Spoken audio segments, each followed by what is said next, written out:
どうもお疲れ様です。レイムと、マリサだぜ。何ですかこのポリラボって。よくぞ聞いてくれました。ポリラボとは、ゆっくりな研究機関だよ。全然ダメそうな機関だな。今日は依頼主に代わって検証をするよ。あ、そうなん。早速だけど依頼を読んでみて。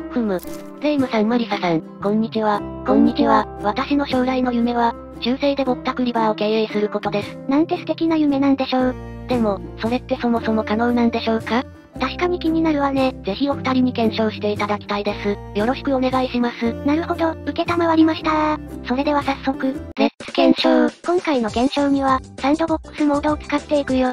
資金が無限で、アイテムも一切制限されていないモードだぜ。そこでこのようなバーを立てています。本日はゲストをお迎えしております。中世界ぼったくり研究家、ポリポリ大根さんでーす。誰がぼったくり研究家だよ。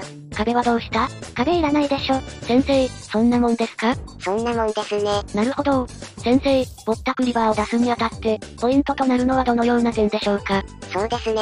まずは評判のコントロールが必要になってきます。ヴィーナスの絵をかけてみたわ。そしてモナリザも追加よ。パチモンですね。当然よ。先生やはり評判が悪いとぼったくりにくいのですか？いえ単純にお客さんが入らないんですね。獲物なくしてぼったくりは成立しません。お金持ちは評判の良いお店を選ぶ傾向がありますので、ごってごてに飾り付けておくと良いでしょう。なるほど、良い獲物ホイホイというわけですね。大量の鎧軍団を配置しております。戦になったら皆でこれを着て戦えます。先生いかがでしょうか？非常に良いと思いますね。戦になっても安心ですから、現代でいうところの BCP、事業継続計画が整った店舗だということがわかります。なるほど。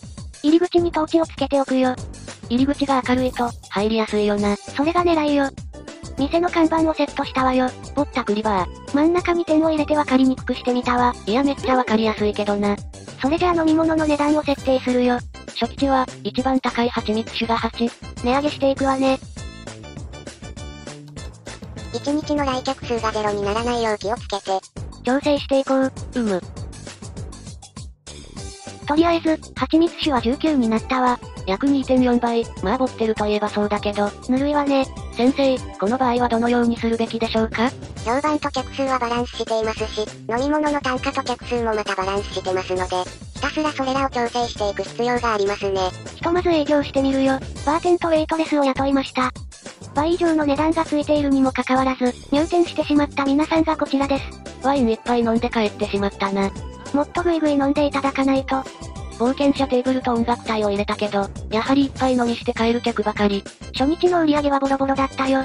先生、やっぱり中世でぼったくりは無理なんでしょうか？初日は設備投資をしているので、マイナスになることは致し方ありません。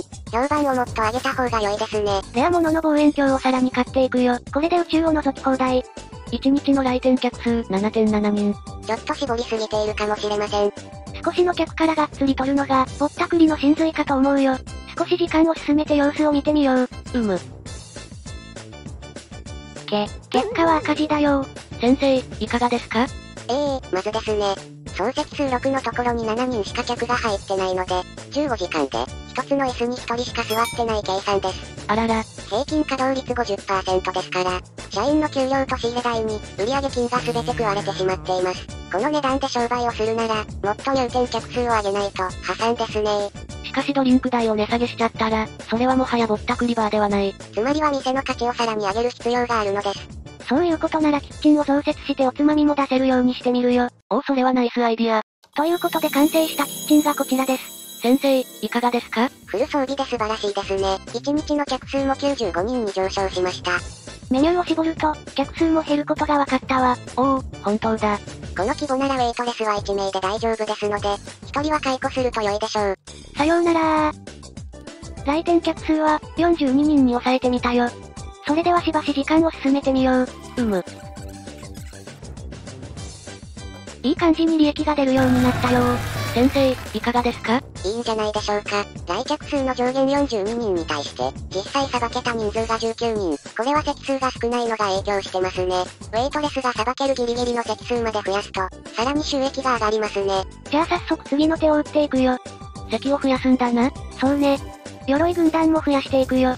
こらまた偉くものものしいな。すべては平和的ぼったくりのためよ。なんじゃそら。さらに望遠鏡も増やしていく。異様な光景としか言いようがない。評判を10万超えまで引き上げ。ドリンクのお値段は仕入れ値の8倍以上。おつまみは乾き物2種類に限定。この状態で数日間営業してみました。先生、この措置はいかがでしょうか？そうですね。もうこれは必勝パターンに入ってきてますね。おつまみそのもののランクも上がり始めてますが、料理が美味しいとレアなお客さんが来店します。ますます客単価が上がりますので、もう安泰といったところでしょうか。なるほど。それでは時間を進めて検証結果を確認してみましょう。